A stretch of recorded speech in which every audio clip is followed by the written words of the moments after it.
Hi friend, it's story time again. Tonight we're going to do something a little risky. You're about to wake up as an ordinary person in ancient Rome, only to discover that by sunset, you don't exactly belong to yourself anymore. Spoiler, you might not even survive your first day if you talk back to. If you're ready to unwind, maybe press like or subscribe only if it feels gentle and right for you. And did love to know, where in the world are you listening from, and what time is it there? Now, let the room grow quiet. Let your breath slow. Let the story begin. You open your eyes at dawn on a dusty Roman street, sandals tied loosely around your ankles. A half-minus loaf of barley bread tucked under your arm. Maybe you were born a farmer's kid in the countryside. Maybe you've come to the city for work, doesn't matter. By noon, none of that will save you. You're standing in a back alley near the Forum, trying to sell a basket of dates. You squint at the city around you, marble columns chatter in Latin, the smell of olive oil and too many goats. Rome is huge, one of the biggest cities your world has ever known, and you're expect drifting through it, hoping today you make enough to pay your landlord so he doesn't toss you out tonight. But today luck is not your friend. There's a scuffle nearby, some drunk legionary shoving each other after a morning cup of cheap wine. Someone yells about stolen coins. You're not even involved except you're standing too close. A rough hand grabs your tunic. Another hand pushes your shoulder. You try to slip away, but Rome's narrow alleys are hungry for trouble. Soon enough, you're face down in the dust. Arms pinned behind you. A merchant you've never met insists you owe him money. You don't. But who cares? The city guard, more interested in quick bribes than fairness, shrugs and hauls you off like a sack of turnips. By late afternoon, you're standing in a shady courtyard behind an auction block. Your wrists are tied with rough rope that chafes your sky in row.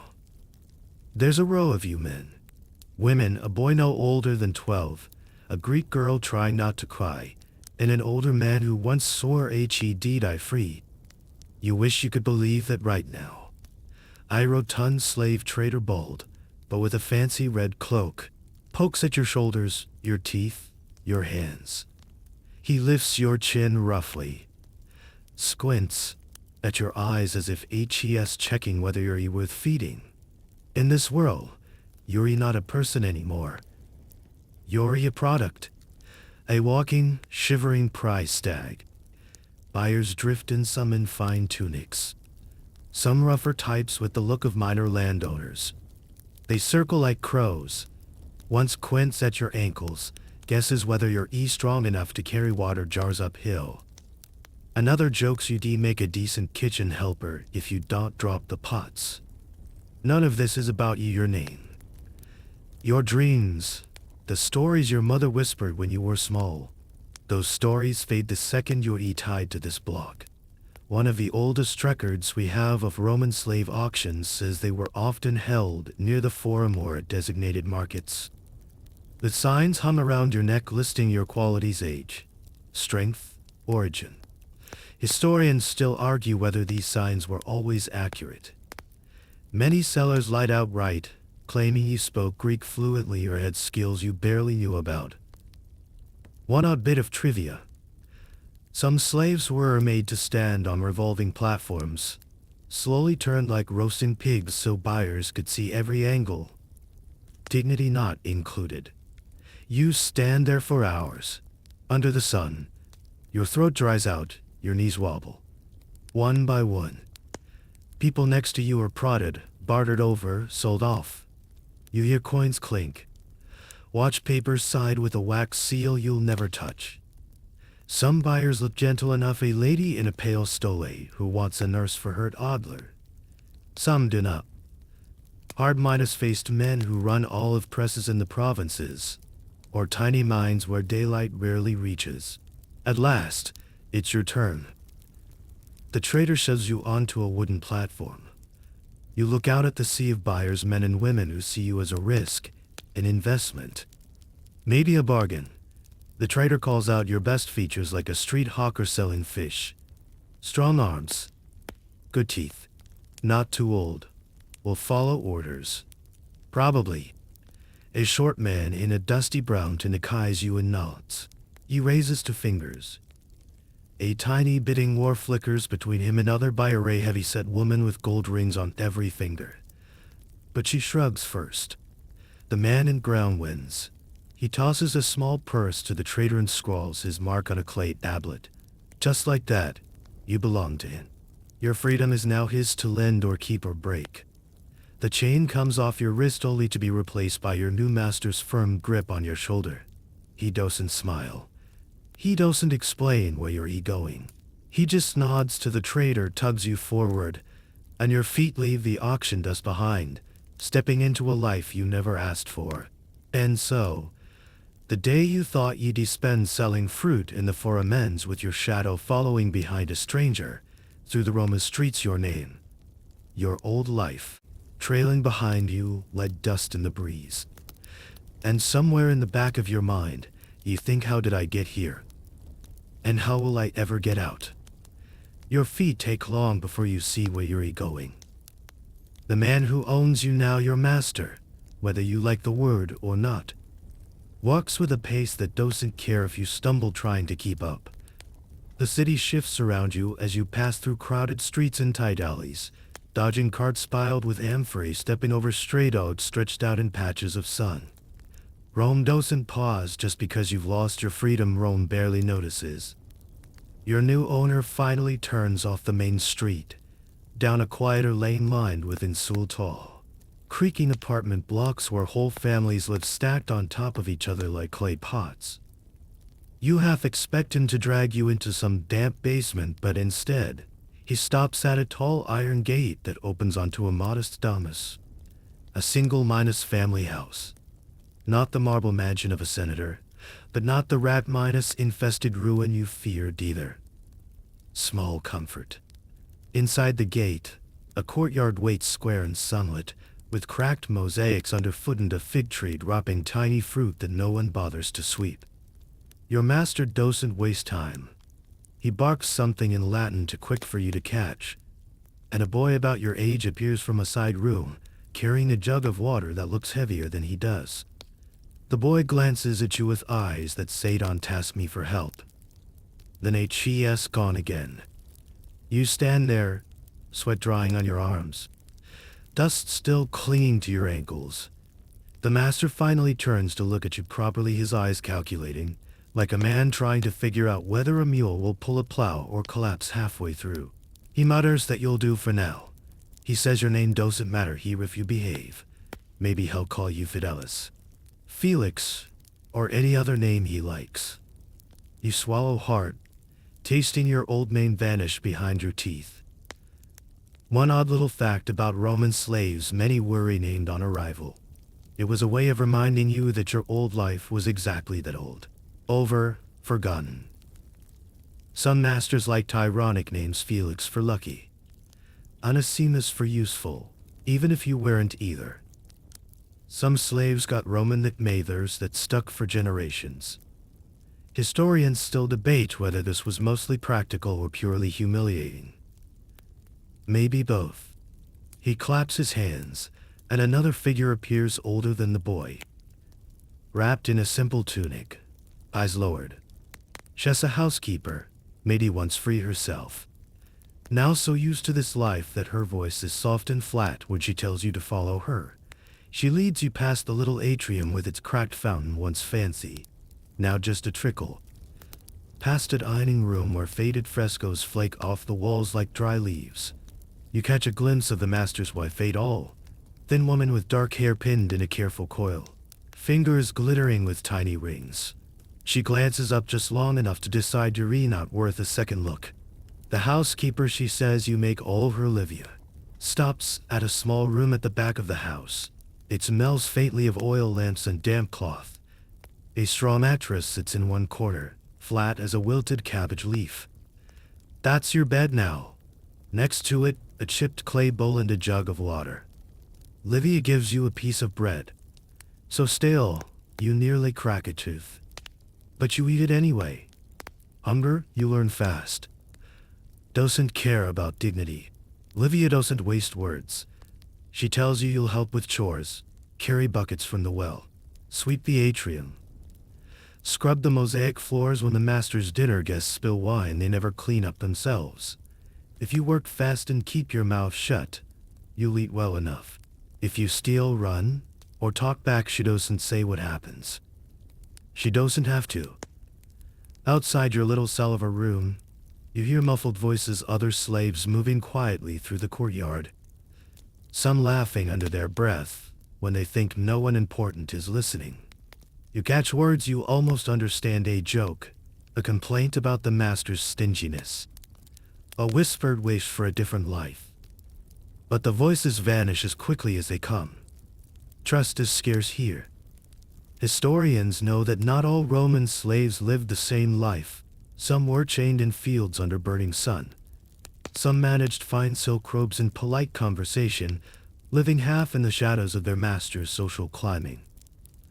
Like you now, lived somewhere in between, neither chained nor cherished, but always replaceable. A cheap investment to squeeze dry. One curious thing, some masters like to brag about treating slaves while feeding them better than farmhands. Giving them new tunics once in a while, letting them rest on festival days. But whether that was kindness or just protecting property, scholars still argue. You'll find out soon enough how generous your master really is. You run your palm over the straw mattress. Hard bits poke your fingers, old seeds. Maybe fleas. You think about the bed you had before, whatever rough pallet or blanket you called yours when you were free. It feels 100 miles away now. The house shudders as someone slams a door.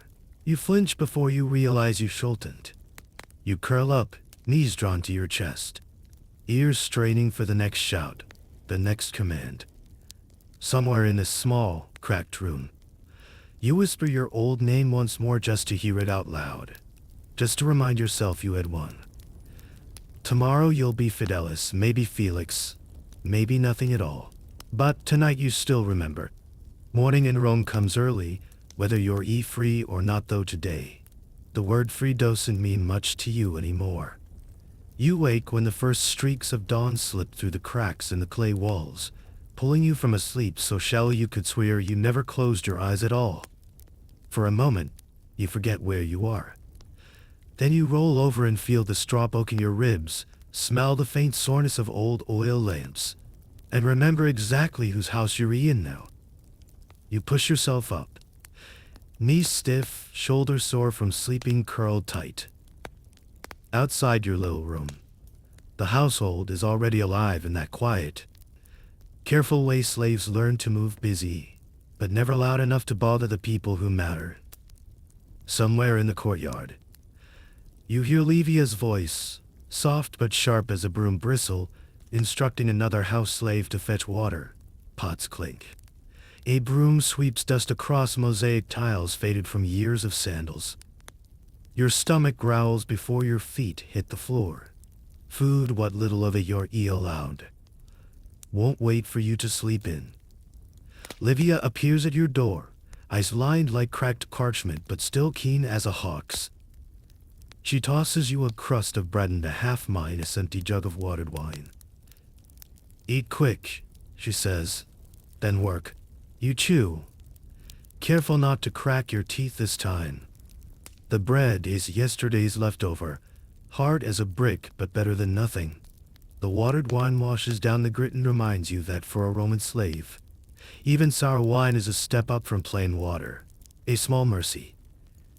You finish, stand, and brush crumbs off your tunic, rough linen, itchy on your neck. If you're lucky, you might get a better one before winter. Maybe. Your first task is hauling water from the nearest well. The clay amphora is bigger than your chest and heavier than you'd like to admit. You balance it on your hip, hoping you won't spill half the load on the return trip. Water costs the household money, and waste isn't forgiven. Out in the street, you blend in with a slow stream of other slaves, doing the same, some in pairs, some alone, each carrying Rome's morning life on their backs. one foot in front of the other. Past the neighbor's wall where a rooster crows from a rooftop coop. Past a voice weeping the front step of a tavern that never really closes. You wonder for half a second if H.E.S. free, probably not. Or if he is, maybe not for long. At the well, you wait your turn behind an old woman with a faded scarf and two young boys wrestling with a bucket that keeps tipping over. You fill your amphora, arms shaking. The rope creaks as you pull. It's only when you lift it free that you realize your tunic's shoulder is soaked through. You sigh, no one at home will care if you're wet, so long as the water makes it back. On your way, you pass a food seller hawking olives and salted fish, the smell making your stomach crumble all over again. For a second, you catch yourself staring too long at a small jar of garum Rome's infamous fish sauce. Rich Romans splash it on everything. And sometimes, if you're kitchen staff, you get to lick the spoon when no one's looking. It's not much. But in a world where taste is a privilege, it's something. Back at the Domus, you find your place among the other house slaves. There's a pecking order, naturally. Old ones who've survived long enough to claim the easier chores. Born into it, who fetch and carry the endless errands. New ones like you, who get whatever's left, usually the worst of it. Today, that means sweeping the courtyard. Scrubbing last night's wine stains from the dining room floor, and lugging baskets of laundry to the rear garden. Livia watches you like a mother hawk, if a mother hawk had no warmth left to spare. She corrects you without raising her voice, but every word stings sharper than a shout might.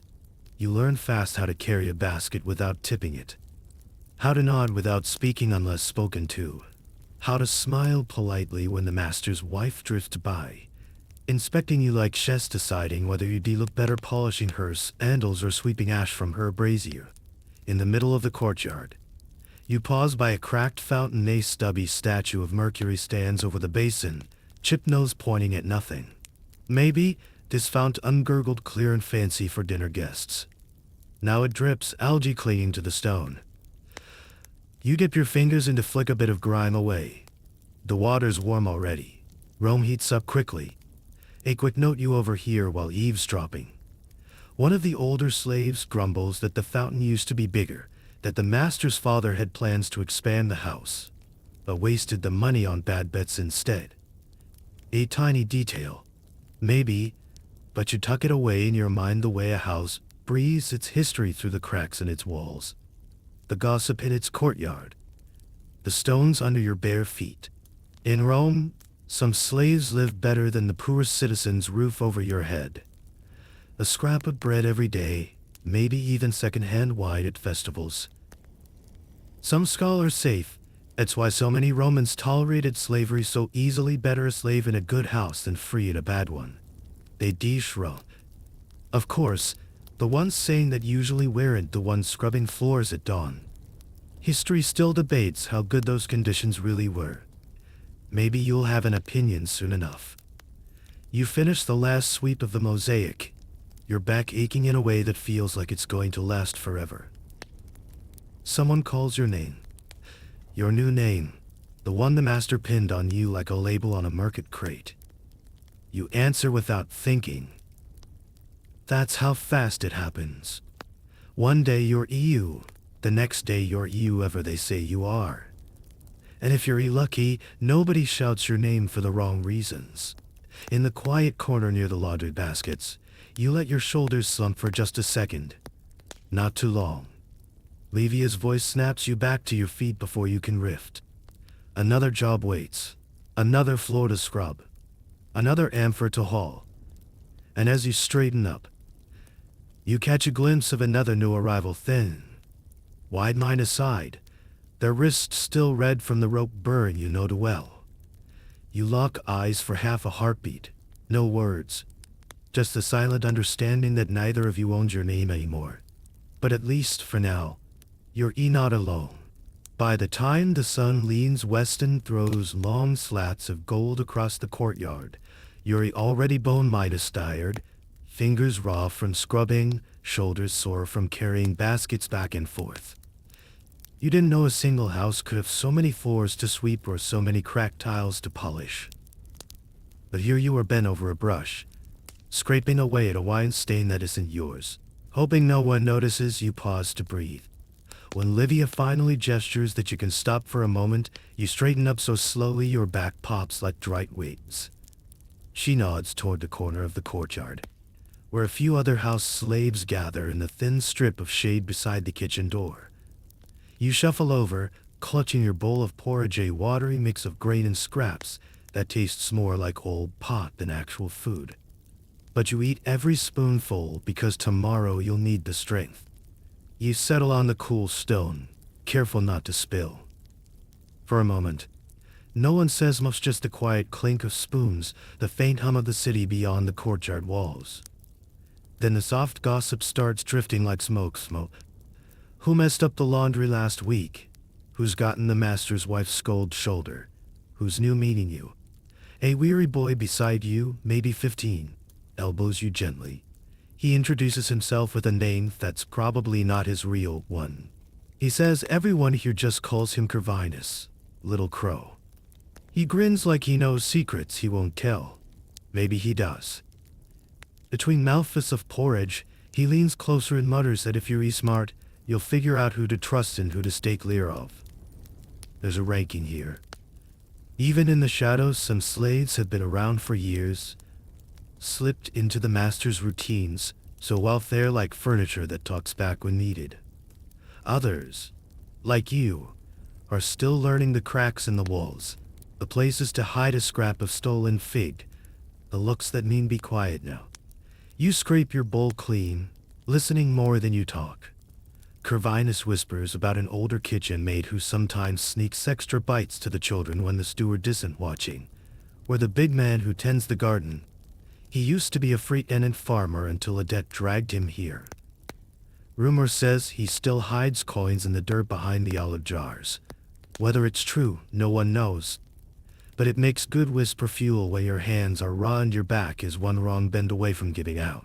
One thing about Roman slaves that scholars still argue about how much freedom they really had inside the invisible fences of their masters' walls. Some historians say how slaves lived halfway free, close to their masters, sometimes trusted with errands, secrets, the keys to storerooms and kitchens. But others point out that trust was a leash to the closer you were, the easier it was to see you slip. And punishment could be as quick as the master's change in mood. Corvinus flicks his spoon at a passing shadow, an older man, eyes down, carrying a tray of leftover wine cups. Don't talk to him, he says under his breath. He'll smile at you now and gossip about you tomorrow. You nod like you understand, though part of you wonders how long before you have to do the same. Smile when you're told. Lie when you need to. Trade gossip for scraps of safety. A soft laugh drifts from the far end of the courtyard to girls, maybe 14, balancing a basket of laundry between them, pretending it's heavier than it is so they can steal a few more minutes in the shade. One of them catches your eye and sticks out her tongue. Just like that, the iron weight in your chest loosens for half a heartbeat. Even here, people find ways to be silly when no one important is looking. When dusk folds over the rooftops, Livia reappears, arms crossed, eyes sweeping the courtyard. Back to work, she says. No louder than a whisper, but sharp enough to snap the moment in two. Bowls are stacked. Spoons vanish into pockets or sleeves to pressures to lose when you never know when you'll get another. One by one, your new companions scatter like startled birds, each pulled back into the slow machinery of lamps being lit, floors swept again for the evening, water fetched for the master's bath. Your job now is in the corner kitchen, scraping leftover scraps from plates you didn't eat off of, arranging clay cups for tomorrow's breakfast wine, pretending you don't hear the master's wife and her sister bickering behind a half-closed door about who looked at who too long at the last dinner party. Rome runs on gossip, but slaves run on gossip twice over. Information is a shield and sometimes the only weapon you have. Corvinus reappears just before you're sent off to sleep, slipping you half a fig he probably pocketed when no one was watching. He taps the side of his nose, be careful who sees. Then HES gone into the dark, feet quiet, on the mosaic floor. You curl up later on your scratchy straw mat, the half fig still sweet on your tongue. You think about the older slaves, the ones who've been here so long they can laugh in whispers without getting caught. You wonder if that's how you survive, small secrets treated like coins, kindness hidden behind locked jaws. Outside, the Domus settles under the Roman night. Voices soften to murmurs. Footsteps fade. Somewhere in the courtyard, water drips from the fountain's chipped basin. You close your eyes and hold onto your secret half of sweetness, a tiny rebellion tucked behind your teeth. Tomorrow will be more sweeping, more water buckets, more eyes watching you for a slip. But tonight, for a heartbeat, your still you name or no name, chain or no chain. And in the hush between footsteps and flickering lamps, you almost dare to dream that maybe, just maybe, you'll find a way to slip through the cracks too. The first time you step into the kitchen at dawn, you're hit by a wave of smells so thick you nearly forget where you are for half a second until you remember you're not here to taste any of it, just to keep the chaos from burning down the house. The Roman kitchen is tucked at the back of the Domus, close enough to the dining room to keep the master's plates warm, far enough that any stray smoke or kitchen mishap stays out of sight. You duck under the low lintel, careful not to knock your head. Someone taller than you clearly didn't design this place. Inside, it's already buzzing. Pots clanging, a boy blowing on a small fire until the embers crackle awake, a thin stream of olive oil hissing on a bronze pan. Your job? Today you're a kitchen slave. Not by choice, someone else fell sick, so Livia plucked you from your usual chores and shoved you through the kitchen door before you could protest. Now used and frozen for a moment, half wondering if you should thank her. After all, kitchen scraps are the best scraps in a house like this. The cook, a stout woman named Silo Daye, gives you a look that suggests she'd rather you were a slightly smarter donkey. She snaps her fingers, points at a basket of herbs that need stripping and chopping. You nod, grab a blunt knife from the shelf, and get to working. Slowly at first, then faster when you feel her eyes flick back your way. While you peel and strip, you listen. The kitchen is always alive with talk, words layered over the clatter of pots and the scrape of knives. The older slaves swap gossip about the mistress's newest jewelry, the master's debts, which apparently everyone knows about but no one dares say out loud in the atrium, and who flirted with which wine merchant's son last week at the market. You keep your head down but your ears wide open. Information, as your learning, is as valuable as a good loaf of bread. At one point, Silo Daye pauses, her irate about the master's stingy grocery budget, to grumble about Durham Rome's infamous fermented fish sauce. She uncorks a small clay jar, and the smell hits you like a slap, salty sharp, something between brine and rotten anchovy. Romans splash it on nearly everything from vegetables to oysters. Some even swear at oysters, though historians still debate whether that's wishful thinking or just wishful bragging by the fish sauce traders. You help Silo Daye pour a trickle of garum over a bubbling pot of lentils. She mutters that only the rich get the best batches made from clean fish pots, fermented carefully under the sun. The cheap stuff? That's for the street stalls, where they'll sell you fish heads rotting in a crack jar if you're unlucky enough to trust the wrong vendor. When chef's not watching, you sneak a tiny dab on your fingertips, salty sharp, weirdly addictive. You flick your eyes around. No one notices.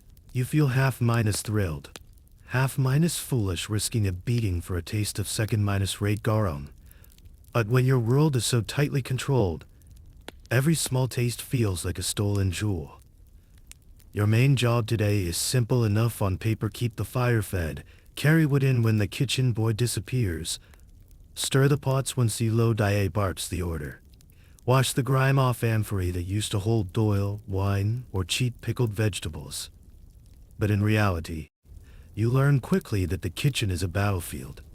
Not the noble, sword-minus clashing kind. More like a simmering war of elbows, gossip, and who hides the best leftovers. You catch on fast that the older slaves guard their scraps fiercely. When a roast chicken comes back half-minus eaten from the master's table, the best bits vanish before the bones hit your washing basin. You'd think the cook herself would get first pick, but no. It's a quiet contest of slight minus hand and whispered promises. One day you might turn a sliver of that prize. For now, you make do with an extra spoonful of lentils when silo is in a generous mood rare. But not impossible. Historians argue about how well fed house slaves were compared to field slaves or miners. Some records suggest kitchen slaves had it good, at least they were closer to the pantry. Others say they just starved in better smelling rooms. From your aching stomach and the tiny patch of warmth in your belly, you guess the truth is probably both. As the day crawls on, the heat from the clay hearth presses against your cheeks, sweat drips into your tunic collar. You lose track of time, stirring, scrubbing, listening. The work is endless but never quite the same. Sometimes silo shoves you aside to save a boiling pot. Sometimes she flicks your ear when you chop too slowly. But in between, you learn how to trim a cabbage the Roman way, how to keep flour dry in damp weather, how to wrap salted fish in fig leaves so they don't stink up the entire storeroom. And you learn who to watch for scraps. Corvinus pops his head in once, winked at you from behind the doorframe before vanishing with a stolen piece of bread tucked in his tunic. You envy him that trick. Maybe you'll master it yourself before long. When dusk falls, the kitchen finally settles, spots washed, knives scraped clean on rough stones, embers left to die. Silo shoos you out with a grunt that might almost be approval. Your legs ache, your shoulders protest every step, but you slip back to your strong with a belly that's a little less empty than usual and the taste of garum still ghosting your tongue. Before you drift off, you think if you must belong to someone, maybe the kitchen isn't the worst corner of a Roman house to survive in. If you're clever, quick, and hungry enough, the scraps might keep you going until you learn to steal something bigger than a piece of fish. Tomorrow you might be back sweeping floors or fetching water, or maybe you'll stay in the kitchen a while longer, picking up secrets behind pots and spoons. Either way, you're learning the rule every Roman slave knows by heart: the master owns your work. But your hunger, your secrets, and your small stolen tastes, those for now, are still yours. By the time you wake again, the taste of last night's garum is long gone from your tongue, replaced by the dusty grit of sleep you never quite fell into. You're pulled from the kitchen before you even smell the first waft of fresh bread. Livia's voice snaps you upright like a tug on a chain. She tells you to stand straight, wipe the straw from your tunic, and follow. Today, you're not in the kitchen. Today, you're going to learn how to be presentable, useful in a more polished way. The kind that makes your master look good when important eyes are watching. You're about to be a house servant. More visible, more delicate, more at risk of making a mistake that matters. Livia leads you through the corridor toward the atrium, the part of the house you've only glimpsed when passing by with buckets or baskets. Now you see it properly, sunlight pouring through the open roof, the little indoor pool shimmering, catching reflections from cracked frescoes of gods and flowers. This is where the family greets visitors, where they sip watered wine with neighbors, where gossip from one noble house to another drips like water from the fountain in the courtyard. Today you stand on the edge of it all, hoping you won't drip too. Your lesson starts with posture. Livia shows you how to stand, arms folded just so, eyes lowered enough to look respectful but not so low that you trip over the master's sandals. She demonstrates the art of appearing invisible until needed. Like a statue that knows how to pour wine the second a guest raises a cup. You practice bowing, then bowing lower, then bowing lower, then bowing just right. Too low looks desperate, too shallow looks rude. Who knew your spine could betray you in so many ways? When you fumble, she corrects you with a click of her tongue and a flick on your ear. It's humiliating, but you're too tired to care. Humiliation is the air you breathe here. Some historians argue that for Roman slaves, being inside the house was safer than working the fields or the mines. At least here you had roofs, leftovers. Maybe even kind words if your master was in a generous mood. But they also debate whether the safety was just a golden chain. Closer to power meant closer to punishment too. The wrong word in front of a guest could cost you a meal, a beating, or worse.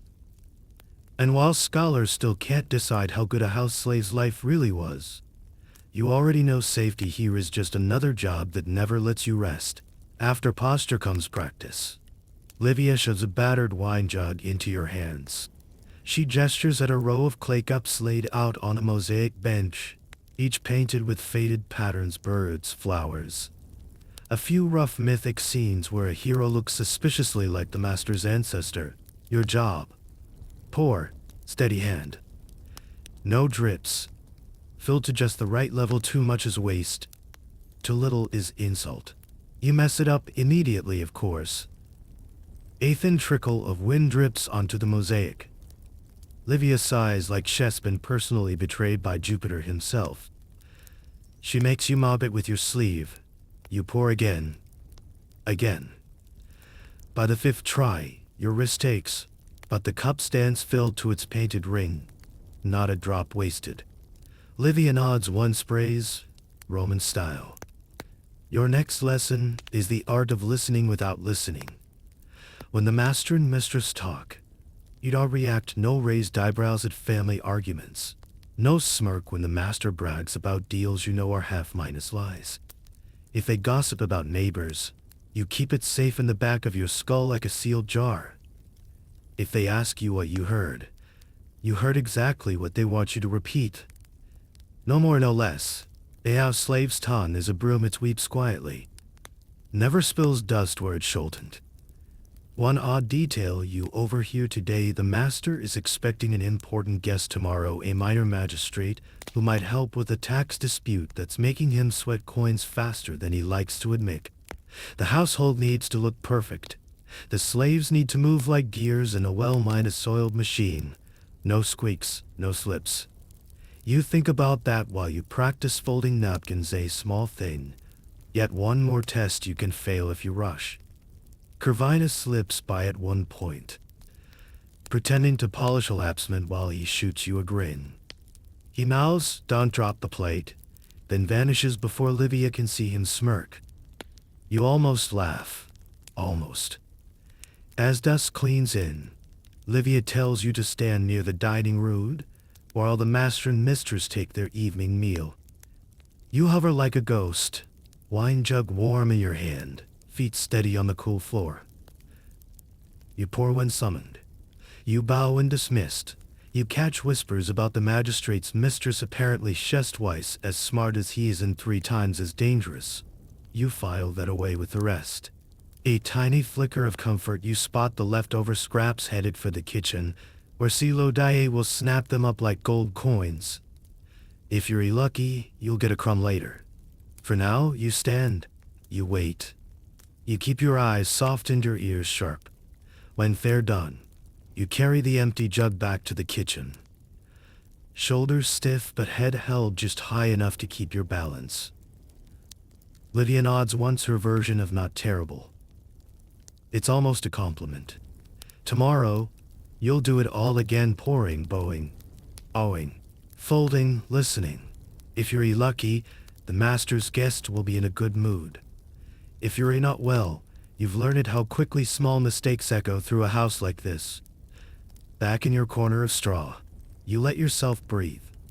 Your fingers twitch in your sleep, half-minus dreaming of wine jugs and whispered gossip, of secrets hidden in folds of linen napkins. You're not free, but you're learning that sometimes, in a Roman house, The invisible ones hold the sharpest secrets. And if you're clever enough, maybe you can keep some of them for yourself. Morning comes, and before your eyes even open, you know today will taste different. The hum of the house feels wrong, tense in a way you can't name yet.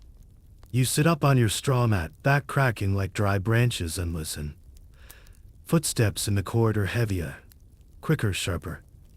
Levia's voice, low but edged with something close to worry. Silodaye barking orders in the kitchen, more clipped than usual. Somewhere, the master's voice, sharper than a nice whisper. You pull on your tunic, brush straw from your hair, and brace yourself. Something shifted in this house, something that makes your small mistakes look like child's play. Today, you see for the first time what happens when a Roman slave's luck runs out. Livia barely looks at you as she shoves a broom into your hands and points you toward the atrium. You sweep. Half, minus listening. Guests are coming and going, men, in rough cloaks, shoulders broad, eyes quick. They're not senators or polite dinner guests. They look like men who run olive groves out in the provinces, or ship grain from Sicily to the docks at Ostia. Men who need cheap labor more than they need fine conversation. It hits you slowly, like a cold bucket dumped on your head, the master's money trouble. The whispers you heard while pouring wine. The quiet arguments behind half-minus closed doors. Debt is a weight in this world, too much of it. And your fine marble walls won't save you. But someone else can. Someone with enough coin to buy you time if they get what they want in return. And what they want is bodies, cheap, obedient bodies to gig haul. Harvest, sweat until they drop. Today, that means slaves. Today, that might mean you. You keep your head down, broom sweeping the same patch of mosaic for the third time. From the corner of your eye, you see two of the field overseers talking with the master near the doorway. They nod at you once, twice. The master frowns, glances your way. His eyes flick over you like you're Clage or HES about to trade for something shinier. Historians still argue about this part of Roman life, how easily a house slave could find themselves shipped off to places far worse than cracked mosaics and stale bread. The truth is, for many, the line was as thin as the master's next debt. A single promise, a handshake over wine, and your world could shrink from warm courtyards to a hole in the earth. You know the stories. Even if no one says them too loud at night, the mind's vast. Dark wounds in the hills where men dig until their bones betray them. The quarries where marble is cut for temples and tombs, each block carved by hands that may never see daylight again.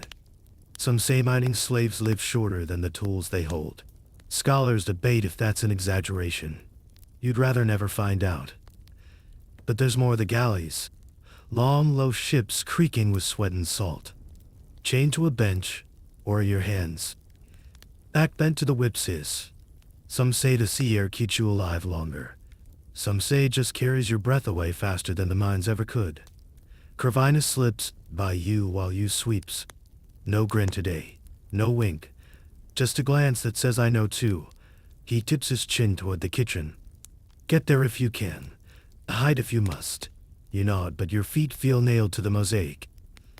Then Lydia appears, and for once her voice is almost soft. Come, she says. Not an order, more like a warning in a single word. She guides you away from the men by the door, back through the corridor, past the cracked fountain with its green smear of moss. She doesn't speak until you reach the tiny storage room behind the kitchen where stale bread and cheap wine are kept for nights when guests drink the good stuff dry. She closes the door, looks at you with eyes so tired they make your chest ache. Listen, she whispers. Stay quiet. If they ask, you're in the garden. If they find you, she doesn't finish. She doesn't have to. She slips out before you can thank her. You stand in the dark, pressed against clay jugs that smell like old vinegar. Your breath is loud in your ears. You think about the boy you saw at the auction the day you were old 12, maybe. You wonder if he is digging in some black pit by now, or chained to an oar in a cold harbor. Through the wall, you hear the overseer's voices drifting closer, rough with wine and the confidence of men who know they hold another's life in their purse strings. They ask about the new ones, who's strong, who's sickly, who's worth the trouble to haul away. You wonder if your fake new name, is on their list. You stand there so long your legs start to shake. The smell of old oil and dry straw earns sharp in your nose. You think about freedom like a story you have remembered, something your mother whispered once. Or maybe something you dreamed up the first night you slept on this straw. The door creaks open. Light spills in, catches your eyes, widen your chest, rising like a startled bird's. But it's just Silo Daye, her arms full of cracked amphory. She doesn't say anything. She just frowns at you, jerks her chin toward a shadowy corner, stacks the jugs like a wall. You slip behind them, heart hammering so hard you swear they can hear it out in the courtyard. Maybe they can. Maybe they don't care. Maybe tomorrow you'll be back sweeping floors like nothing happened. Or maybe you'll wake with shackles on your wrists and the salt of the sea in your mouth. Historians love to talk about Rome's grand marble arches and wide roads, the glory of the Senate, the gold coin stacked with emperors' smug profiles. But they rarely talk about how easily that shine was built on backs like yours. Backs that could be traded for debts, backs that might never see another sunrise if the scales tipped the wrong way. You sit behind the amphory until your legs cramp and your eyes blur. When the voices fade, you breathe again, quiet, shaky, but still yours. For tonight, that's enough. Tomorrow will come soon enough, with its brooms and cracked tiles and watered wine. But tonight, hidden in the stale dark behind old clay, you still belong to yourself, if only by the thinnest, trembling thread. And in Rome, sometimes that's all you get. When you finally crawl out from behind those stacked amphory, the house is quieter than you expect, quiet in that careful way that means people are still around but pretending not to see too much. You stand slowly. Legs numb, ears still tuned to the memory of rough voices and the soft scrape of coined purses, deciding your fate. Silo Daye eyes you when you emerge. She says nothing, only jerks her head at the kitchen door. You slip out before she changes her mind. Outside, the late afternoon sun drapes the courtyard in honeyed gold. You'd think such light could wash away fear Rome loves to pretend its marbled courtyards make everything clean. But you know better now. The shine never touches the corners where slaves hide. You don't see Livia, but you feel her hand in your survival all the same. Instead, it's Corvinus who materializes at your elbow near the laundry line. He doesn't grin this time. He just murmurs, smart to disappear. You almost laugh, but the sound sticks in your throat. He shrugs, flicks a fig pit at a passing chicken, and says nothing more. That night, they don't chain you. They don't sell you yet. But the household hum has shifted, like a drumbeat everyone can hear, but no one dares mention. You do your chores twice as carefully. You bow a little lower, sweep a little longer. But in the hush of that night, when the lamp oil burns low and the courtyard shadows stretch like spilled ink, you feel your thoughts stir in the straw. What if you ran? Everyone talks about it. No one says it out loud. But they think it.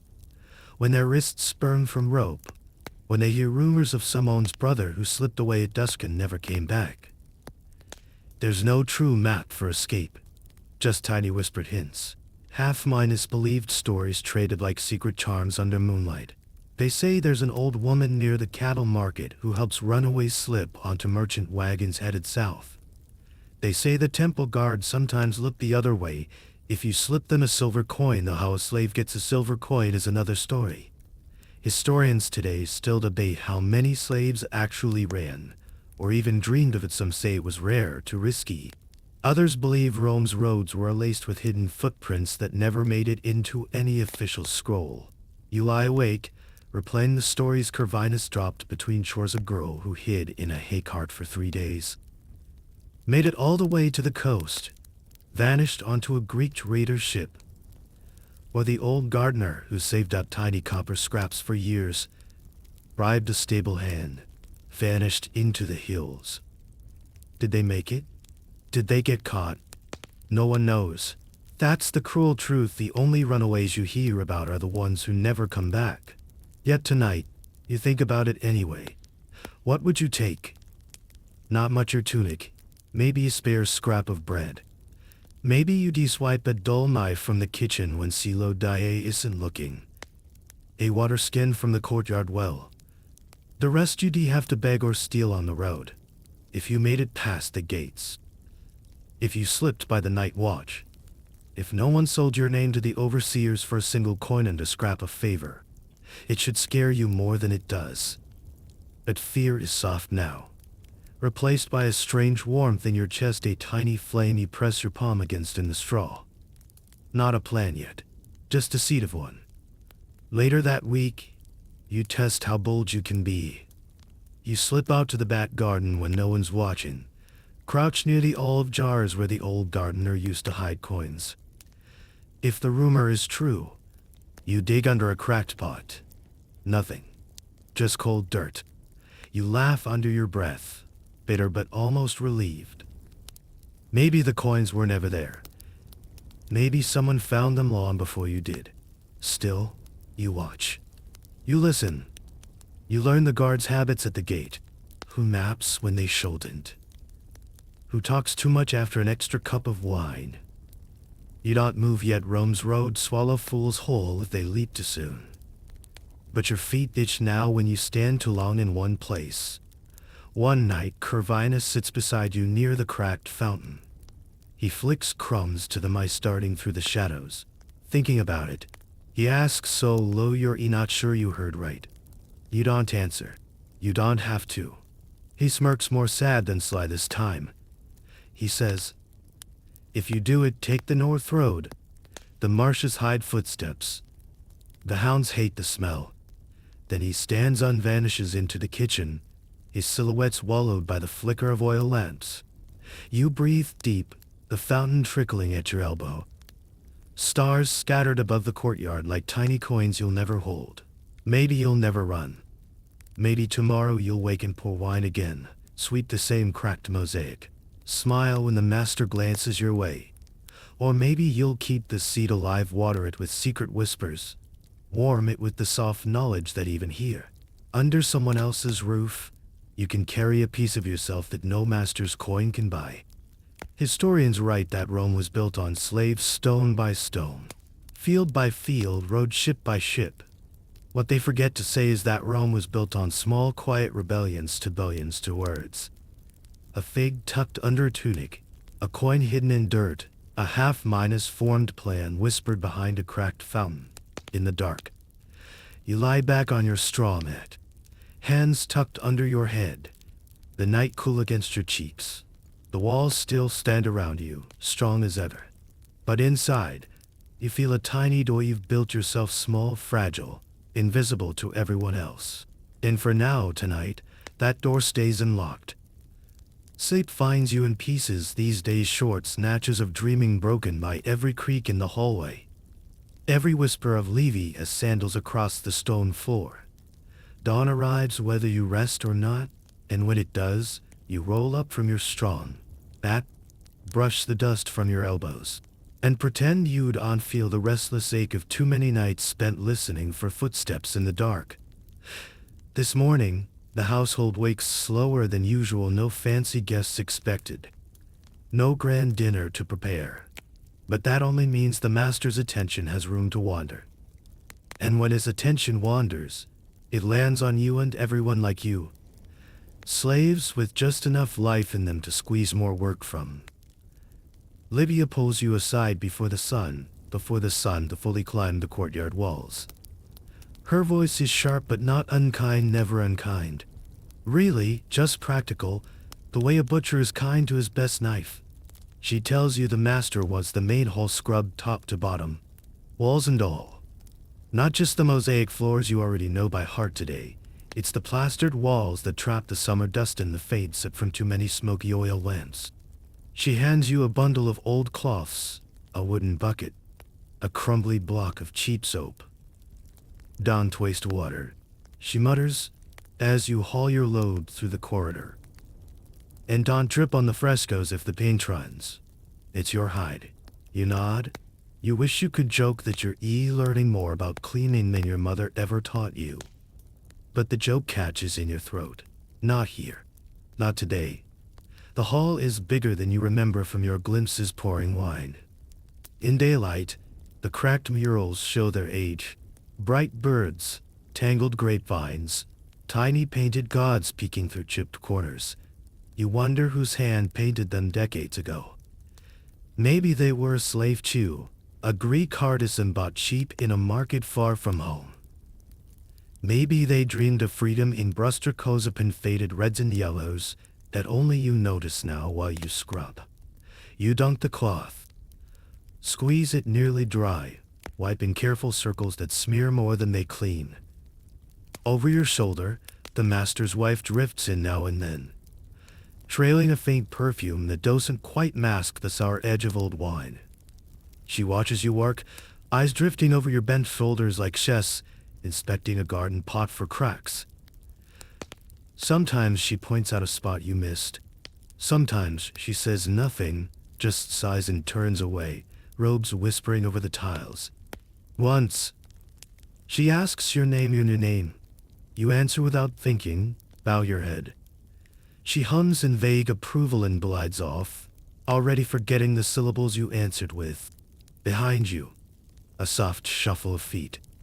Corvinus again sent to help, though really HES here to watch your back, or maybe to keep you from going numb with silence. He carries another bucket, splashes your cloth when the water gets too muddy. Between wipes, he tells you about a rumor. Some neighbor's slave tried to bribe a gate guard last week. Got caught before he even reached the edge of the city. They say HES chained in the cellar now, Corvinus whispers, glancing at the doorway to make sure no one hears. But who knows? Maybe HES halfway to Gaul by now. He grins, sharp and quick, like a spark in a dry bush. You don't say you hope it's true. You just scrub harder. The soap biting your raw knuckles. Sometimes you pause, leaning back on your heels, cloth dangling from your fingers. From this spot, you can see the atrium's little pool gleaming under the open sky. A sparrow hops along the edge, dips its beak, flutters away. You imagine being that bird, slipping between roof beams, darting out past the gates, past the fields, into open country where no one calls your name that isn't your own. You don't notice Livia standing in the doorway until her shadow crosses the tiles. She watches you a moment, arms folded. Then she steps closer and mutters low so only you and Corvinus hear. May you clean near the door, check behind the second pillar. You blink, puzzled. She flicks her eyes at the master's wife drifting past, then back at you. Just look. So you do. Later, when the wife's footsteps fade into the back rooms, you edge over. You crouch behind the tall marble pillar near the threshold, an old thing, chipped at the base. Behind it, tucked into a shallow crack, you find it a small cloth pouch tied with twine.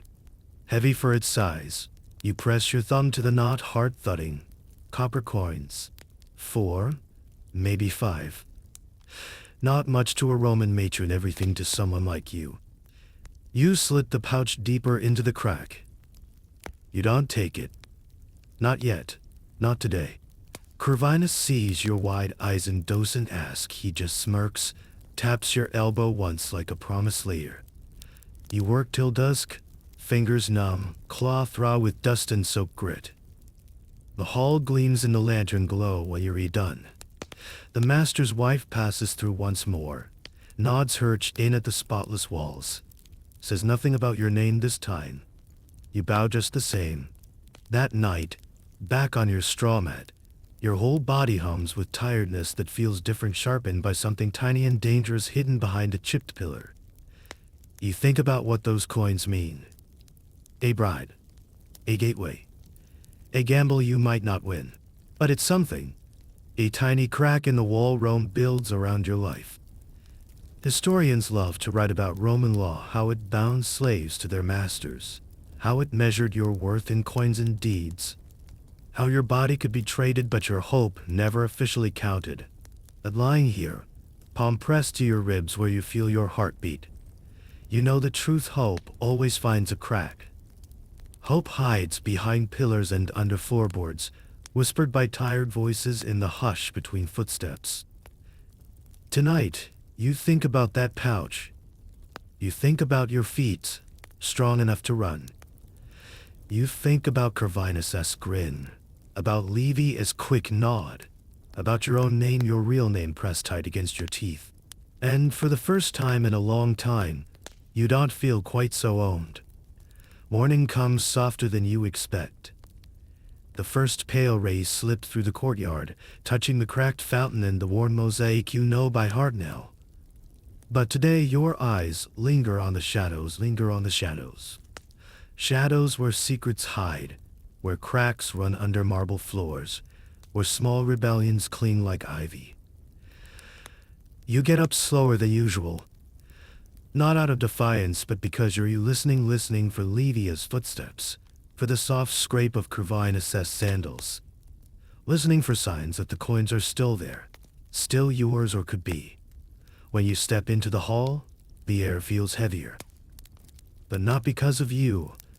There's news humming through the walls, news big enough that no one spares a second glance at your face or your hands raw from scrubbing. A neighbor is dead. A minor senator, friend of the master's cousin's cousin. These ties always spiral like grapevines here. He died suddenly. They say some sickness that crept in overnight, or maybe bad shellfish. Rome loves to blame the shellfish. What matters is the funeral. Roman funerals are no small affair, especially for a man who owed favors and gossip in equal measure. By midday, the master's wife is barking orders to Livia, who flicks them down the line like a whip. Crack, floors polished again, furniture shifted, wine amphorae refilled, garlands fetched from the market stalls, and, of course, bodies willing or not needed to make it all run smooth. You become part of this little theater without question. You polish bronze cups, still your fingers smell like old metal. You help drag heavy benches from storage to the main atrium, your shoulders screaming under the weight. Your sent to the kitchen to ferry wine jugs.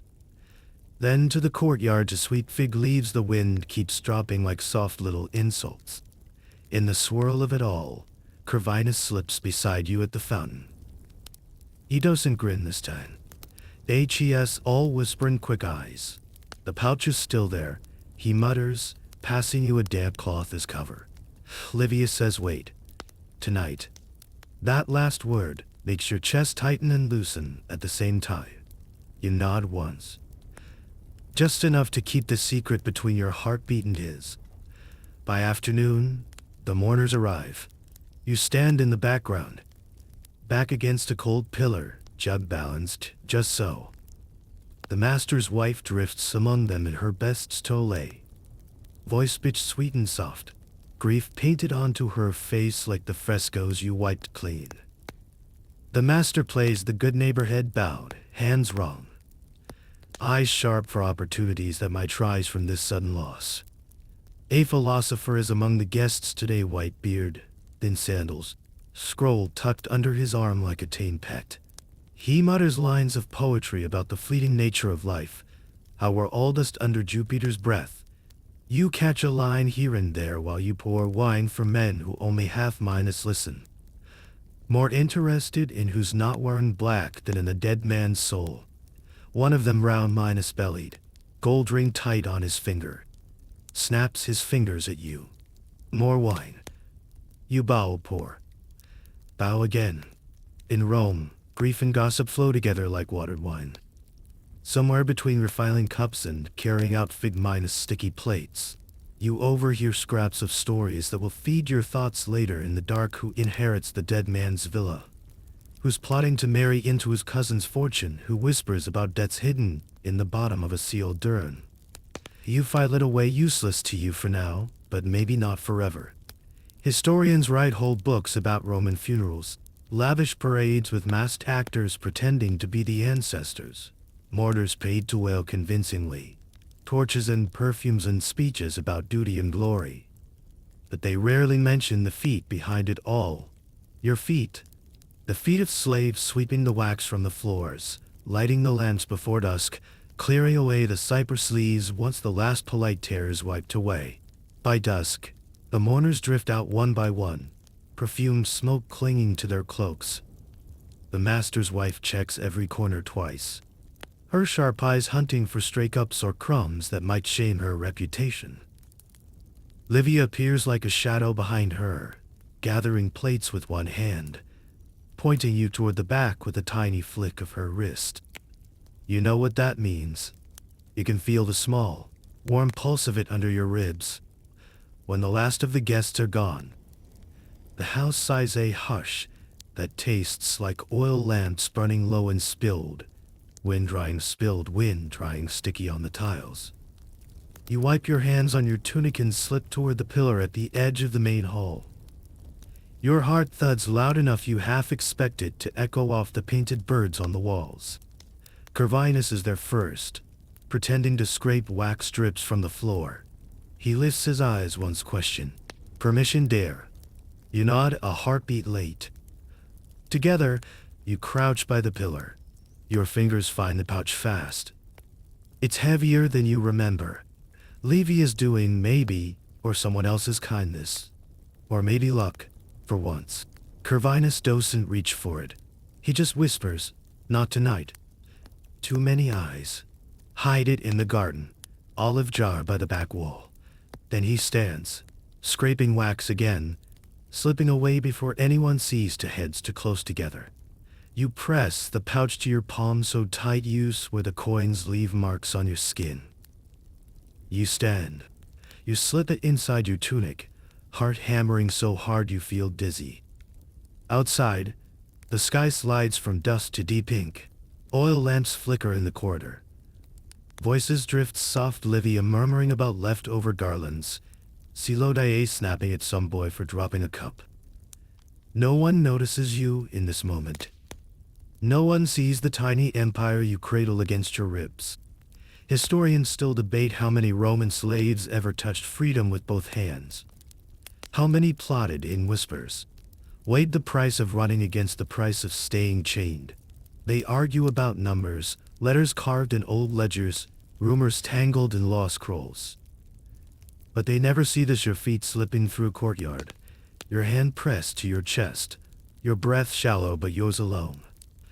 You reach the garden, olive trees, black shapes under the moon.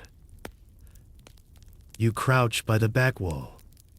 Feel for the chipped cherry you remember from Hall and Water. The pouch slips behind it like a heartbeat under a blanket. Safe for now. You stand. You breathe. For the first time in days, you smile a thin, fragile curl of hope pressed flat but not broken. Tomorrow you'll still bow. Still sweep. Still pour wine for men who pretend not to see you. But tonight, behind an old olive jar, your freedom waits small, silent, real.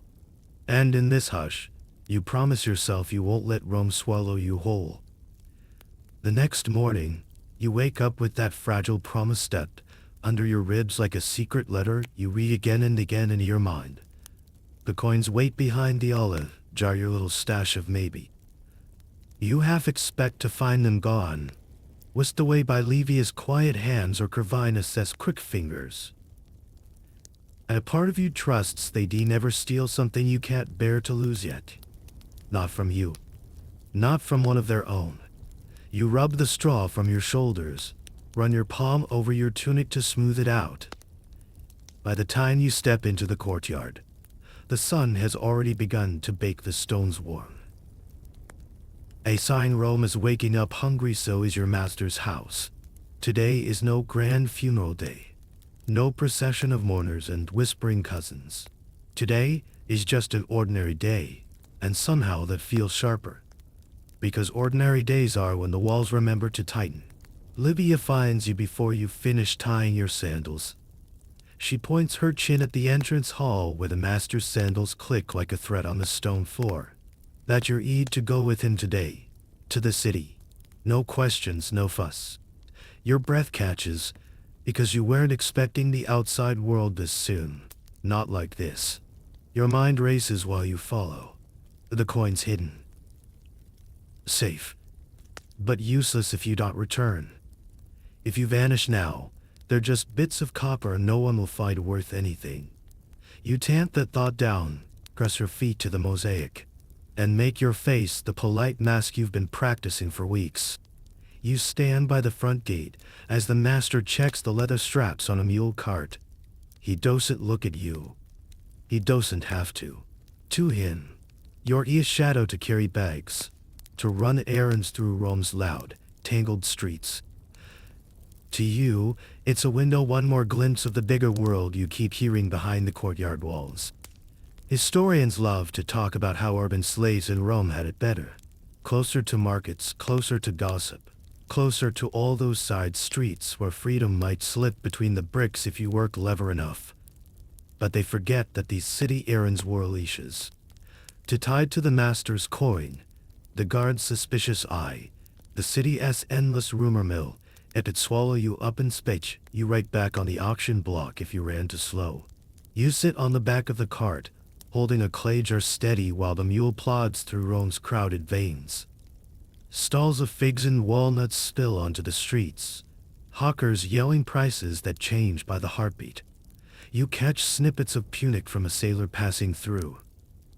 Rome is a city stitched together from everywhere else, conquered languages turned into whispers that slip between marble columns and tiled roofs. Your master stops at a merchant's stall, first heavy amphory of oil, a scale that never quite balances right. You stand behind him. Back straight, eyes lowered, ears wide open. You memorize how he haggle less. One hand on his belt, the other flicking coins so fast you'd never guess he was the same man counting debts in the dark corners of his atrium at night. Then it's another stall, spices this time. A Syrian merchant with bright sleeves tries to sell him something new. Some dusty powder from far-off lands that promises to make the mistress's lentils taste like paradise. The master snorts, waves him off, tosses you a small bundle of cheaper pepper instead. It lands in your hands like a promise and a reminder even the best flavors are rationed carefully when you're not the one eating. When HES not looking, you dare to glance sideways at the alley snaking between crowded and Sewell, at a woman in a torn stole whispering a price to a passing sailor, at a boy half your size balancing a basket twice his weight on his shoulder. Each face a map of the same question you carry behind your ribs: where could I go if I slipped away right now? Corvinus' voice floats back to you from the garden, the North Road. The marshes hide footsteps, but the North Road is miles from here, hidden past layers of guards and gates and good intentions you don't trust. And here you are, standing to feet from freedom, tied tight by the invisible rope of a single glance from the man who owns your bones. You catch your master's eyes once when he turns to snap at a shop boy who drops a basket. His gaze slides over you, sharp, quick, dismissive. You're not here to want anything. You're here to carry. So you carry. The final stop is the Forum. A swirl of stone steps, arguing men, hired criers shouting edicts you barely understand. The master talks business with another man in a faded toga. Voices low but words heavy as bricks, and taxes, olive yields, the price of wine barrels if the next harvest sours. You stand a few steps back. The clay jar balanced on your hip, your mind balancing something far more dangerous if you ran right now. Into that crowd, into that noise, would he catch you? Would they? A bump from behind breaks your thought, a boy your age, free by the look of him but poorer than you in that moment. He mutters an apology in rushed Latin, darts away before the master notices. For a heartbeat you taste the word free like a fig bursting on your tongue. But the master calls for you before you can swallow it down. He jerks his head, flicks his hand. The moment shrinks back into the jar on your hip. By dusk, the mule cart trundles back through the city gates. The smell of the Tiber drifts sour and sweet as you pass. Your fingers drum on the jar's clay rim, the same small rhythm you feel under your ribs where that pouch of coins waits back behind the olive jar, still waiting for the feet brave enough to claim it. Back at the house, Livia watches you step off the cart. Her eyes sweep your face once, sharp and soft all at once. She sees you didn't run. She sees your still here. Tomorrow, you tell yourself in the hush of the courtyard as lamps flicker to life. Not yet, but maybe soon. Because you know now. Beyond the gates, the streets sprawl in all directions. Roads tangle like roots under Rome's marble skin. If you're brave enough, run far beyond any master's reach. Tonight, you lie on your straw mat. Backs are from carrying jars, head buzzing with the memory of alleys and voices in streets that don't know your name. Somewhere in the dark, you smile small and secret. Because you're not just sweeping floors anymore. You're mapping exits. And tomorrow, maybe, you'll find the door that cracks open just wide enough for you to slip through. When dawn slips through the courtyard again, it catches you wide awake because you've hardly slept. You lie there listening to the low hum of the house, waking up. Livia's sharp footsteps, see Lodia's barked orders from the kitchen.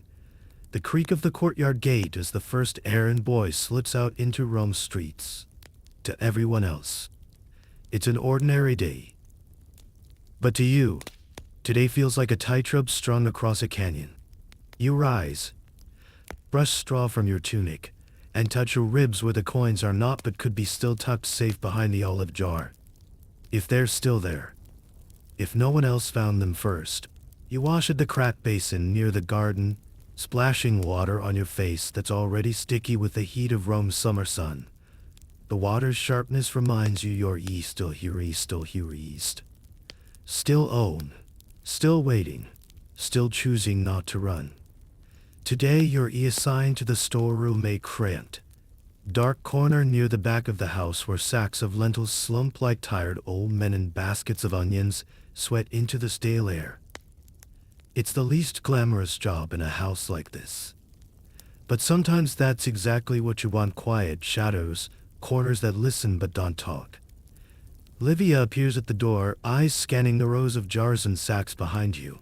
She doesn't speak at first. She just stands there, arms crossed, studying you like chess weighing something heavier than amphory. Then, in a voice so soft you almost think you imagined it, she says, "It's still there." And chess gone before you can swallow the breath that catches in your throat. You turn back to your sacks of lentils, but your mind runs loops around that single sentence. It's still there. Not a warning. A thread knotted tight, tying you to your chance. You work slowly, measuring grain, marking jars with bits of charcoal on chipped clay, wheat for bread, barley for the donkey, salt fish for when the master feels generous enough to serve something fancy to guests. Between each sack, you listen. Feet scuffing outside the storeroom, voices drifting from the kitchen. See Lodier swearing about a broken pot. Curvinus somewhere out in the courtyard. His laughter bright for a place that swallows laughter whole. When you slip out for water, you pass him by the cracked fountain. He doesn't grin this time. He doesn't speak. Just lifts an eyebrow that asks, "Ren?" You don't answer out loud. You don't have to. By dusk, your back aches from hefting sacks that feel heavier than your hope. The courtyard hums with the small rituals of evening. Lamps flick to life, broom bristles scratching at dust, scraps of bread traded for scraps of news. You drift to the garden under the excuse of emptying the basin. The old clay pitcher cradled to your chest like a secret. You pass Livia in the corridor. She looks away fast, which tells you everything you need to know. If she wanted to stop you, she would have asked you to sweep the hall instead. If she wanted to betray you, she'd have done it already. In the garden, the air is thick with the dusty sweetness of figs, not yet ripe enough to pick. You kneel by the olive jar, fingers trembling like you're praying to household gods. Your nails find the edge of the jar, the small lip of chipped clay. Behind it, the cloth pouch is still there, tucked into the dirt, warm from the day's sun, small but heavier than anything you've ever owned. You slip it inside your tunic, pressing it flat against your ribs. The coins feel bigger than they are, like they might rattle loud enough for the master's wife to hear them from her polished dining couch. You stand too quickly, knees popping. You check the shadows twice. No one's there, no footsteps. No soft throat minus clearing from Livia or Corvinus. Back inside, you move like nothing's different, but everything is. You nod when Livia tells you to help sweep the hall again. You bow when the master's wife passes by, perfume clinging to your nose long after she's gone. You carry the broom in one hand and your secret in the other. Historians like to say Roman slaves could buy freedom if they saved enough pecul. They called it a tiny stash you might turn through tips or spare wages if your master was the sort to allow it. But they argue endlessly about how often it really happened. How many slaves managed to save more than a handful of coins?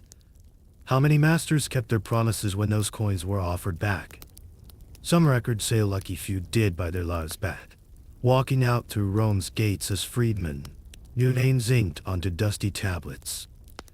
But they don't write about the nights before that day comes, show the coins pressed against your ribs feel like a heartbeat, how every creak in the floor sounds like a door swinging open to drag you away, how you run your thumb over the cloth again and again, just to remind yourself it's real.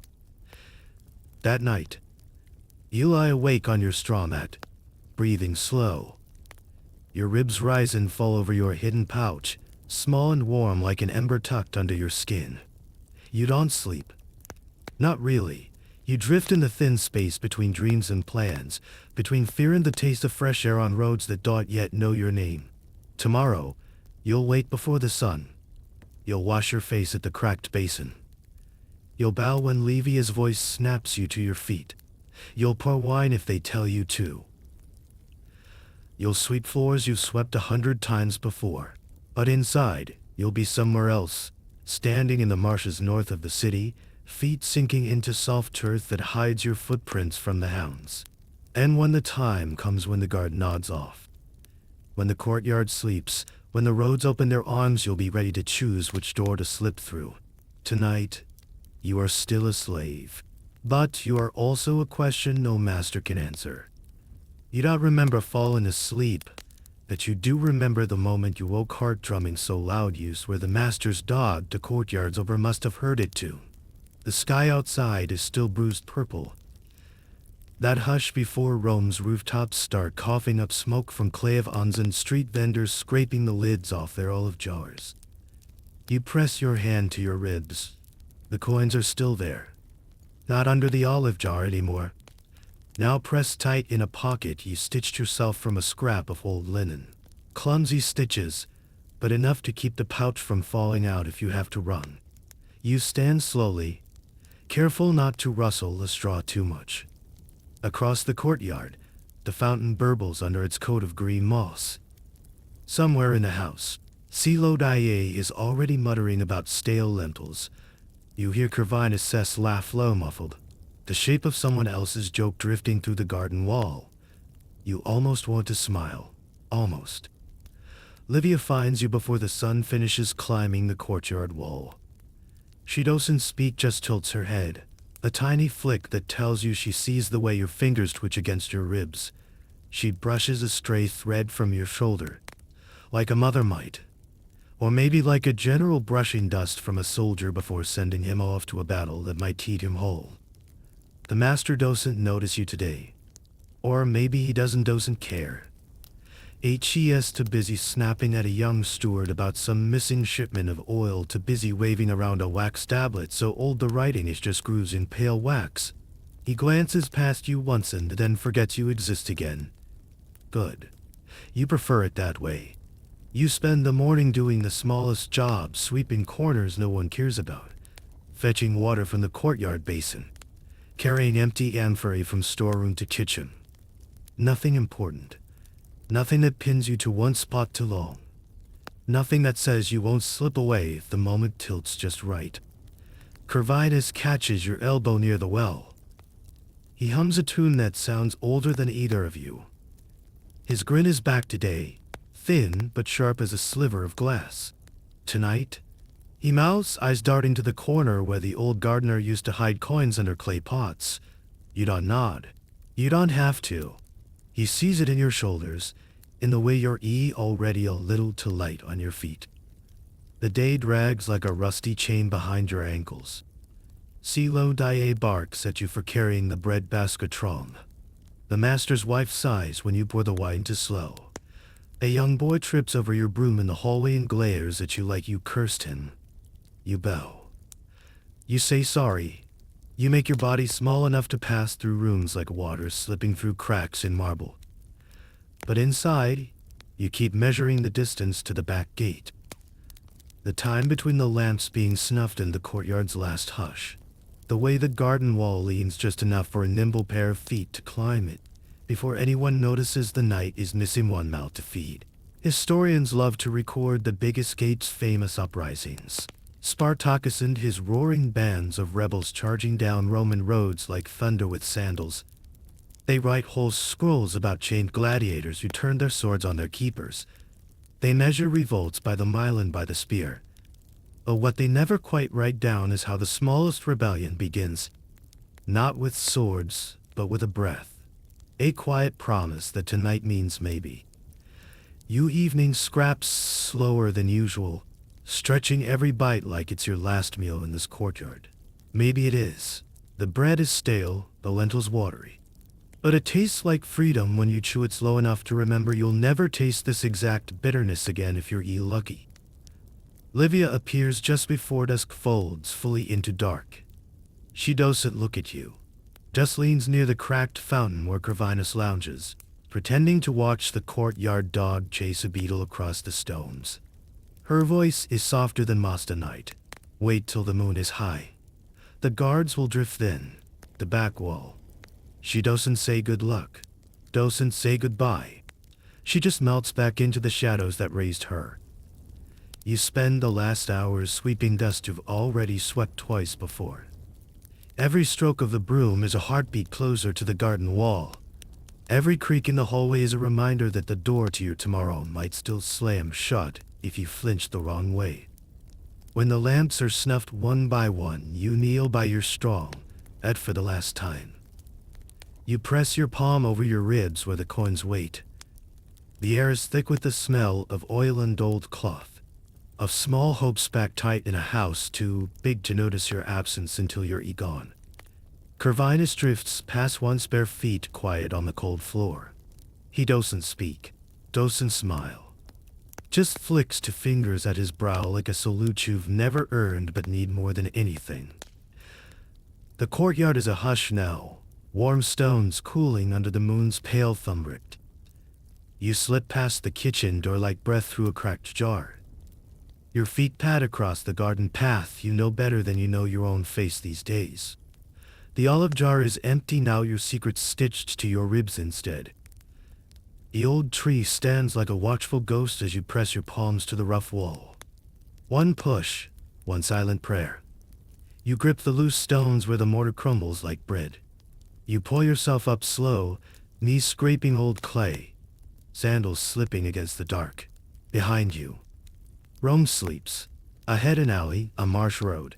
A horizon wide enough to hold a name no one else owns but you. You breathe once deep enough to taste the garden's warm dirt one last time. Then you swing your leg over the wall, drop to the far side, and run. Historians won't write this part. They'll say slaves sometimes vanish. They'll argue about the numbers, argue about the odds. But they'll never know how your feet sounded on the packed dirt. How your ribs thudded with the weight of small stolen coins. How your breath tasted like the first word of a story. Only you get to finish. Tonight, you are still running. And tonight, for the first time since the day they called your name a lie, you're yours. The night air outside the wall tastes sharper than you thought it would, like wet stone and with smoke drifting from hearts you'll never warm your hands by again. For a moment, your feet hover in place. Knees bent, palms pressed to the rough clay you just climbed over. You glance back once, just once. The Donna stands still and silent, its cracked fountain hidden behind the garden's fig shadows. It doesn't care that you're gone. Maybe it never did. Your breath fogs a little as you stand there, deciding whether your legs will move or fold under you. Then they move. Then another, each footfall softer than a whisper, but loud enough in your chest to drown out every creak and hush you ever feared behind the courtyard wall. Kervine Assess last words flicker in your mind like a torch flame the north road. The marshes hide footsteps.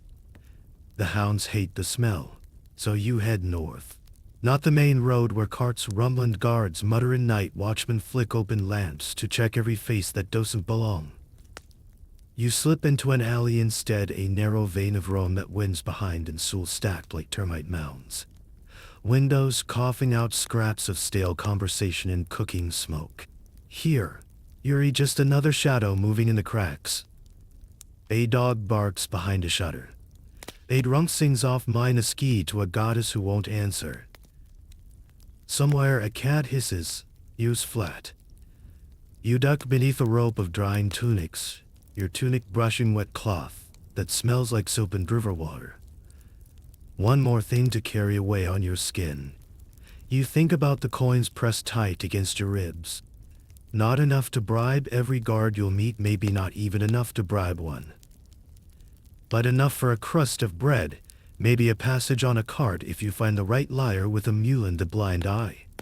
Historians sometimes scribble down that runaways vanished into the countryside, into marshland and forest huts where no Roman official would bother to search. They note it like a footnote, dry as dust. But they never say how it feels to listen for footsteps behind you that never come, each moment wondering if your old master has noticed yet. If Levy's silence bought you one more hour. If Kervine Assess laughter yesterday was a blessing or just a promise he couldn't keep. You slip out of the alley into the half-minus light where the city's breath ends, where Rome's stone arms loosen and the roads pick up their long, slow march to the world's edge.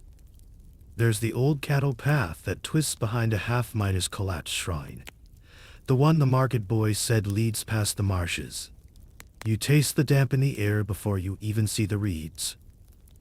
The ground softens under your sandals, turns cold and slick as you step deeper into the hush. Your feet sink a finger's width into the muck, each step loud to you, but swallowed by the frogs and insects singing their midnight prayers.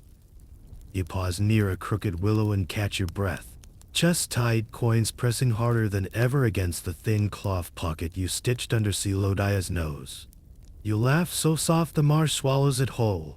Who would guess you'd thank stale lentils and cracked wine jugs for teaching you to walk this light, this careful. Somewhere behind you, a shout cracks the dark. One voice, then another. Maybe a guard, maybe not for you. But you crouch lower anyway, pressing your palms to the cold mud like it can hide your pulse. You wait. One breath. 2, 3, nothing comes. The frogs don't stop singing. The wind slips through the reeds, cold on your neck. You stand again. Not fast as loud. You move the way Livia taught you to carry an amphora. You prayed. You woodland drop steady, quiet, pretending the weight is lighter than it is. You think of other feet that walked this path before yours, runaways you never met. Stories traded like hidden coins behind the garden fountain.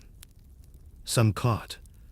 Some lost to hunger or wolves or kindness that turned sour when the reward posters went up. Some when the reward posters went up. Maybe found the next road, the next shadow, the next kind hand that didn't sell them back for a single silver coin. You wonder who you'll find if you reach the edge of these marshes. A shepherd who asks no questions? A fisherman with a leaky boat and a taste for hush money? Just another path, another night sky too wide to hold your fear. Above you, the stars sprawl bright and indifferent. You remember something the old philosopher muttered at that funeral, were all dust under Jupiter's breath. You wonder if Jupiter is watching you now, if he cares that a single runaway dares slipped through Rome's marble fist. Maybe he doesn't. Maybe that's the gift you are too small for even the gods to catch. When the reeds open into a clearing, you pause. The marsh behind you swallows your footprints one by one. Ahead, the dark rises into low hills. A dirt path glinting faint as a promise under the moon. You press your fingers to your ribs, feel the coins, warm and sharp. You breathe so slow it feels like your whole chest might float away. You stand there at the edge, half in the mud, half in the freedom you haven't turned yet but might steal if you're clever enough. And when your feet move again, they don't hesitate. No more cracked mosaic floors. No more names you didn't choose. No more broom in your hand, while someone else counts your worth in bread crusts and sighs. Only your feet, the hush of frogs behind you, and the soft drum of your own ribs whispering, "Keep going." Historians won't write this clearing down, or the smell of the wet reeds clinging to your tunic, or the way your knees tremble but hold anyway. But you will. Somewhere inside your bones, you'll carry this scrap of night forever, your first real step past the garden wall. One foot, then the next. Yours alone. By the time dawn stains the sky with thin strokes of gold, you've put more miles behind you than your feet ever dreamed they could carry. The marshland clings to your ankles, cold mud drying into cracked crusts on your sandals. You pause once by a low stone wall that probably used to mark some farmer's boundary. Now, it's just you and a handful of brambles scratching your legs as you lean your back against the stones. You listen for hounds, for the clink of chain links, for the voice of your master echoing through the marshes like a bad dream refusing to die with daylight. But there's nothing, just birds waking slow in the reeds, insects buzzing songs you've never heard in the courtyard. You think if you're caught now, you're done. The coins hidden under your tunic feel heavier in this pale dawn than they did behind the olive jar. You press your palm over them, feeling each copper edge. You count them for the 100th time in your head like counting sheep. But sharper, more dangerous. Enough for bread. Enough for a cup of wine, if you're reckless. Enough for one night's silence if the right person takes your money and forgets your face. Somewhere in Rome scrolls you'll never read, but you know they're there. Your name is already a line in a ledger. Not your real name, but the one they gave you. Property gone missing. Worth half a new farmhand, maybe worth a bounty if someone's bored enough to chase you for the reward. But out here, under the wash minus out sky, the ledger feels far away. It feels old and cracked, like the fountain's chipped basin, like the master's wax tablet that never added up quite right. You stand again when the first shafts of sunlight slip over the hills. The road ahead is barely more than a wagon rut where grass has surrendered to his tired sandals. You follow it, because you have to follow something. And for now, this faint line in the dirt is better than standing still. By midday, your legs hum with the burn of distance. Your shoulders ache from keeping the pouch tight under your tunic. Like if you loosen your grip, the coins might slip away back into Rome's marble teeth. Once, you catch sight of a farmhouse in the distance. Smoke curling from a chimney, a few goats tied under a fig tree. You almost step closer. Almost. But your feet remember the stories runaways caught by farmers with debts of their own, turned in for a feud and and a nod from the city guard. So you circle wide. Stomach empty but heartbeat safer than it would be if you knocked on that painted door. Some historians call this part life as a fugitive, They scribble lines about poor runaways living like ghosts in woods, on scraps. Always half minus sick, half minus starved. They debate whether your kind ever truly made it out, whether the price of freedom was ever more than just a new collar waiting in some distant city when you got caught again. But they don't know the shape of your ribs under this tunic. They don't know the heat in your blood that says even half minus starved in a ditch. You're still more yours than you ever were under polished frescoes and silver wine jugs. You find a trickle of stream water near this cave in silver ribbon weaving under a stand of poplars. You drop to your knees and drink with both palms cupped, the coins pressing into your stomach as you bend low enough to taste the mud. It's the best drink you've had in months. You splash your face too, the grit of Rome's courtyard washing away in cold drips. When you sit back, you notice the bruise on your knee from when you jumped the garden wall. You run your thumb over it, half minus smiling at the ache, proof you really did it. Proof you didn't just dream the whole night on a straw mat you'll never sleep on again. You lean your head against the trunk of a tree and watch the sky darken all over again. No marble walls tonight. No barked orders or whispered rumors behind your back. Just insects humming their dusk music, the wet hush of the stream, the slow stretch of your legs against the cold dirt. Tomorrow, you'll walk more. You'll barter a coin for a crust of barley bread if you trust the vendor not to glance too close at your frayed tunic and your calloused feet. You'll keep moving north, maybe west.